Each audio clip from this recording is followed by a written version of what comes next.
Est-ce que c'est possible de décrire la réalité de façon objective?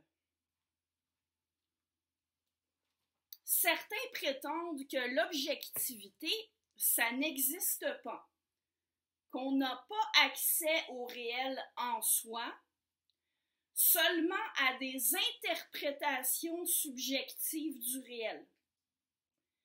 Ils sont alors portés à dire qu'il n'existe pas de vérité objective, mais que chacun a sa vérité, ou du moins que chaque société a sa vérité. Ceux qui pensent comme ça, il existe un mot pour les qualifier. Ce sont des relativistes, parce que pour eux, la vérité est relative à chacun. Quand on considère au contraire qu'il existe une vérité objective, qu'on est capable de connaître au moins partiellement la réalité telle qu'elle est et d'en parler de manière à peu près juste, on est plutôt qualifié de réaliste. Je vous parle donc de deux attitudes opposées quant à la question de savoir si c'est possible de connaître la vérité et d'en parler. Le relativisme et le réalisme. Alors, est-ce que ce serait justifié d'être réaliste? Est-ce qu'on est capable d'énoncer des choses vraies? Pas vraies pour nous, pas vraies parce qu'elles nous conviennent, mais vraies en elles-mêmes. Un des problèmes soulevés par cette question-là, c'est celui des concepts, des catégories. Est-ce qu'on peut prétendre qu'on décrit la réalité de façon objective, alors qu'on peut seulement la décrire à partir des concepts dont on dispose? Et d'abord, qu'est-ce que c'est des concepts?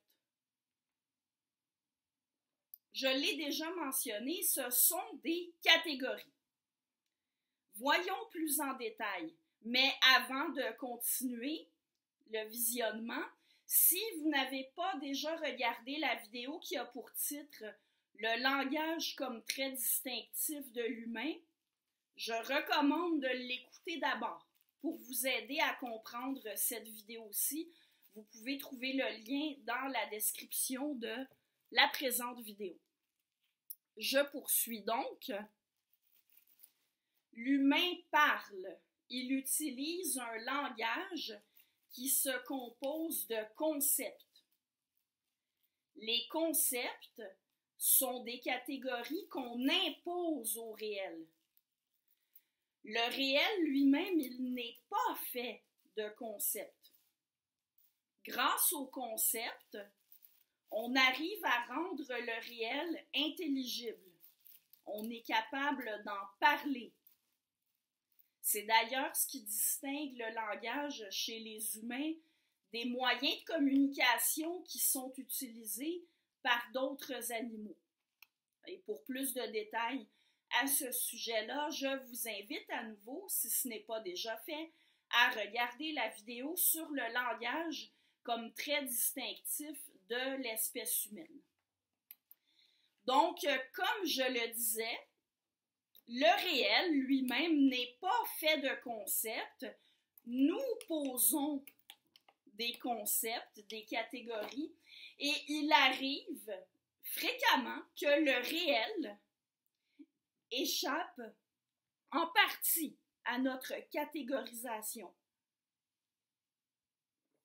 C'est à partir de là qu'on peut se poser la question qui fait office de titre pour cette vidéo. Est-ce que les faits existent? Les faits, ce sont des choses qu'on énonce. Autrement dit, ils impliquent le langage. Ce qu'on est capable d'énoncer dépend des concepts dont on dispose, et ces concepts-là, ce sont des catégories que nous avons établies. Parfois, la réalité dépasse ou perturbe nos catégories. Qu'est-ce qu'on doit faire alors? Eh bien, on doit préciser nos catégories, les changer ou en ajouter des nouvelles. Dans la description de la vidéo, vous pouvez trouver 2 liens pour des textes qui permettent d'illustrer ce que je viens de dire. Dans chacun des 2 textes, on remet en question des catégories qu'on utilise de manière fréquente. Dans le premier texte, il s'agit des catégories de fruits et légumes, et dans le deuxième, des catégories d'hommes et de femmes. Je vais commenter un peu ces textes-là, celui sur les fruits et légumes immédiatement et celui sur les catégories hommes et femmes dans la vidéo suivante. Alors, comme le dit le titre du premier texte, fruits ou légumes, quelle différence?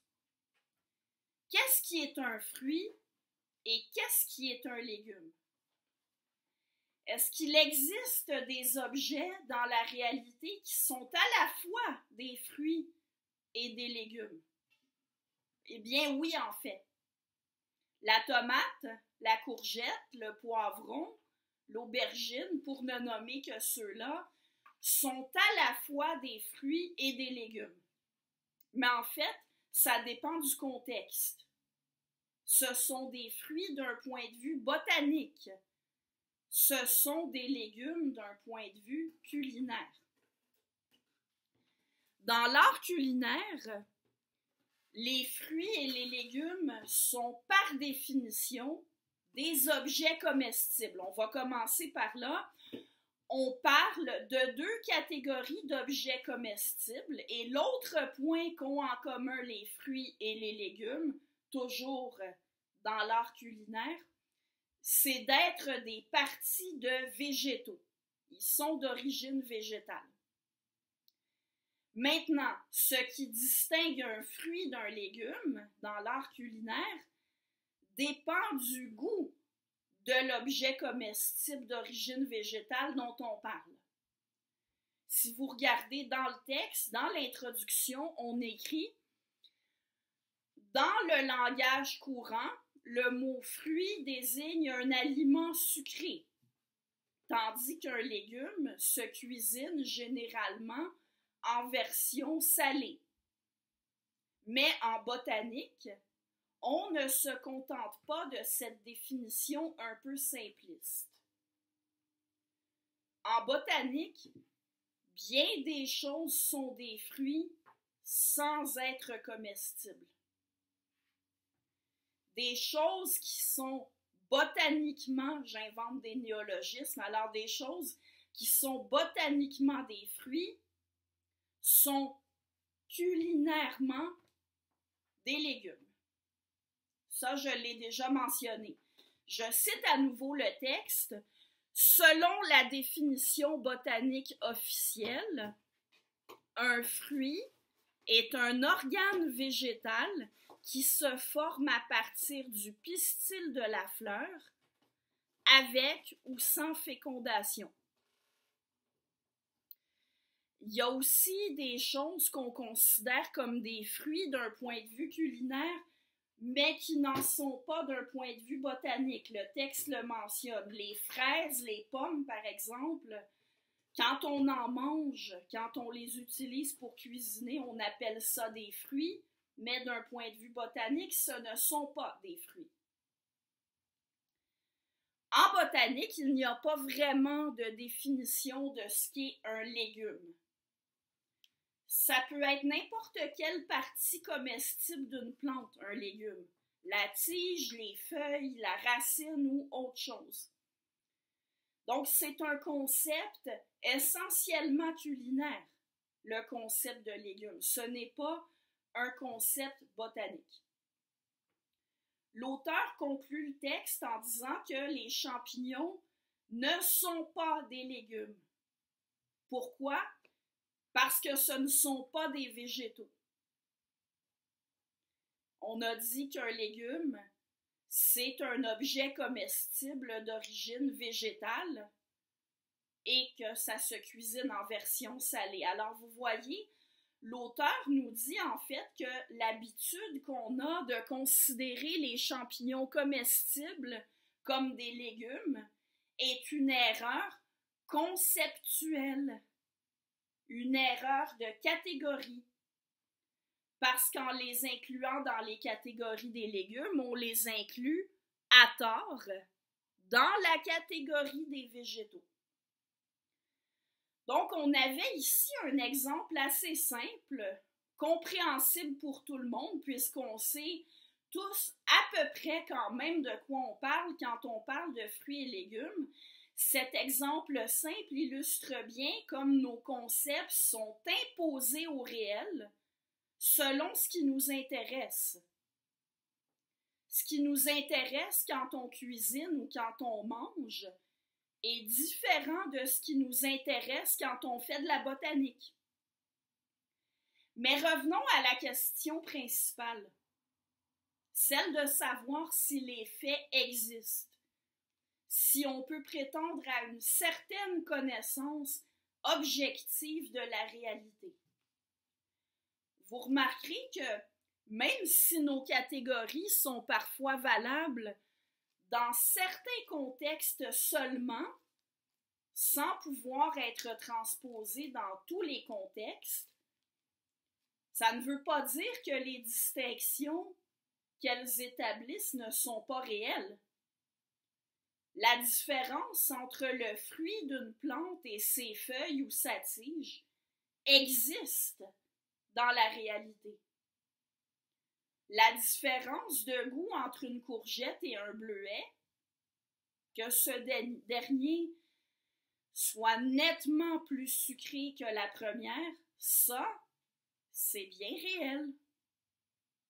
Je vous reviens sur la question des concepts et celle de la possibilité d'énoncer des faits dans la prochaine vidéo en utilisant les concepts d'hommes et de femmes.